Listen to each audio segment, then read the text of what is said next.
Ay sap mga kalakbay, ito nga pala, fresh labanos from Mount Banahaw, kung saan dadalhin natin to sa Bulacan. Ito mga kalakbay. So, sa mga gusto, try ko lang i-ano sa may-ari. Kasi meron dito ng may-ari na kasali ng aking kuya. Din dito, ayan, kumuha lang na tayo ng konting panggulay. Okay naman yun, pwedeng humingi. Siguro 2 kilo na itong dala ko. Tapos ito yung ampalaya dito. Medyo malilit na siya kasi lipas na. Pero okay pa rin siya for medium. Ay mga kalakbay, kuha naman tayo ng sayote dito sa bakod. Tara. Ata yung lupay ni tatay na pinakupahan. Or meron silang business partner dito sa farmers na to. Ayun, sa mga gusto mag-farm business dito, okay naman din dito. Wala, hanap lang tayo ng dadaanan para maganda yung ating lulusutan.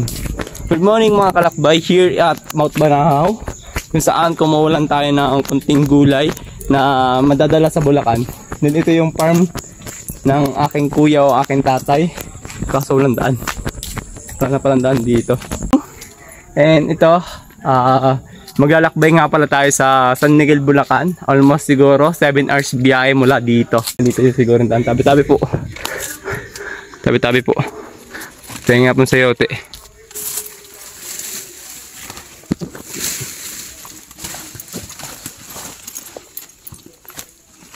Yan.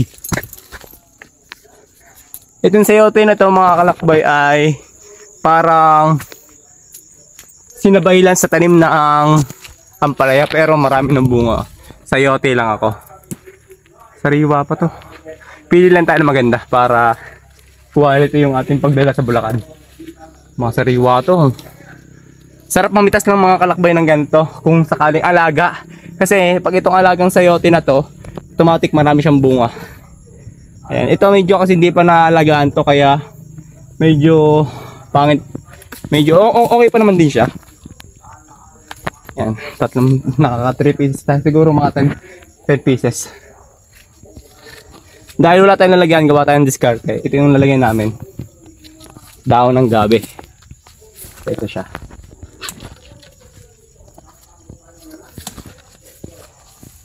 Lalagyan natin dito.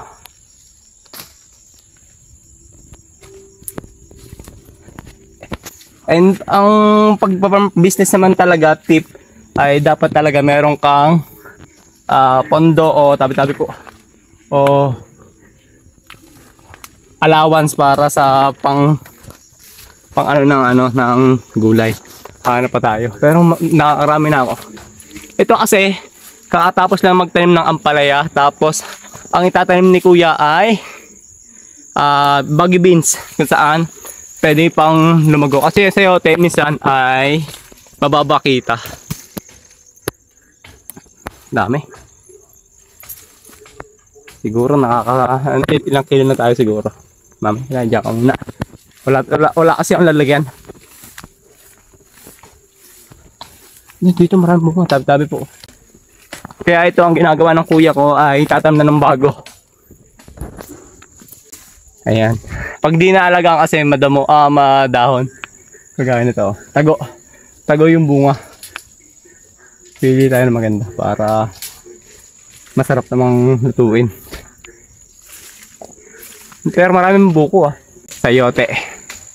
Fresh sayote from the farm. Nag-aalok din ako nito ng mga kalakbay galing sa tanim ng aking kuya o tanim ng aking nanay. Pero sa ngayon ay ipapasalubong muna natin sa Bulacan. Dito medyo mababa na siya kasi luma na nga yung tulos or bumagsak na yung puno sa bigat ng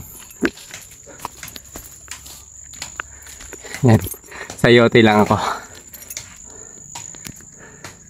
Ayan, almost 5 minutes na tayo.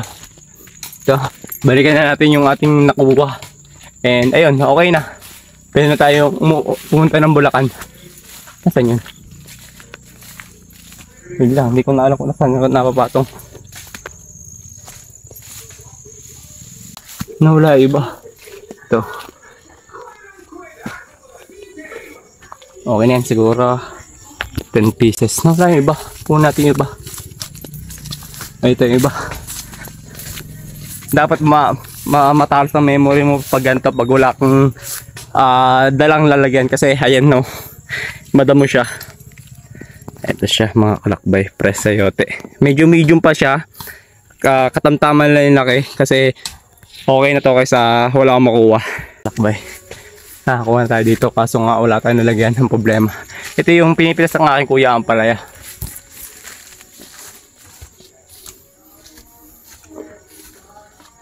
Ayan, ito ating nakuha siguro 10 pieces na to. Tara, thank you sa blessing. At makakawin na tayo ng Bulacan. Kung nasa bukid ka, ganyan lang yan, basic lang to. Yan, parang ganyan. Maliliit lang yung nakuha kong gabi, pero itong malalaki na. Tara.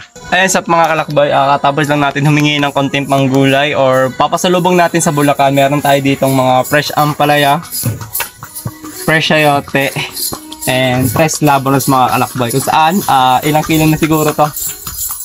Mga 6 na kilo na to, dadalhin natin sa Bulacan. Marami na to. Siguro 1 linggo na tong pagkain namin doon. Then ito sa mga gusto or willing mag-order, every day naman pag ako nandito, open po naman to for orders. Pero ngayon, nasa Bulacan tayo. Ang available product ko ngayon ay Chicharon Bulacan. At ano bang meron sa Bulacan? Chicharon Bulacan, tapos Chicharon Bulaklak. Yun ang the best na gusto ko. Tara mga kalakbay, lakbay na tayo sa Bulacan. Good morning.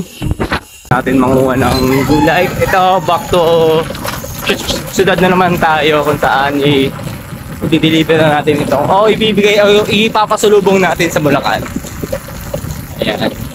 Then, ayun, thankful kasi meron tayong customer doon na nagustuhan yung espasol at tinapay na sorted from Nagkaroon Laguna. Itong way na to ay patungo tong Mount Manao talaga. Na pwede kayong mag-hiking dito basta meron kayong permit from DNR. Pero ang talagang way na to ay ang daan sa Dolores, Quezon. Anyway, nakakarating naman ang sasakyan, kaso lang medyo matarik lang yung ahon dito. Pero kaya naman. Then ito, thankful naman, meron tayo nakuha ang mga fresh gulay from the farm.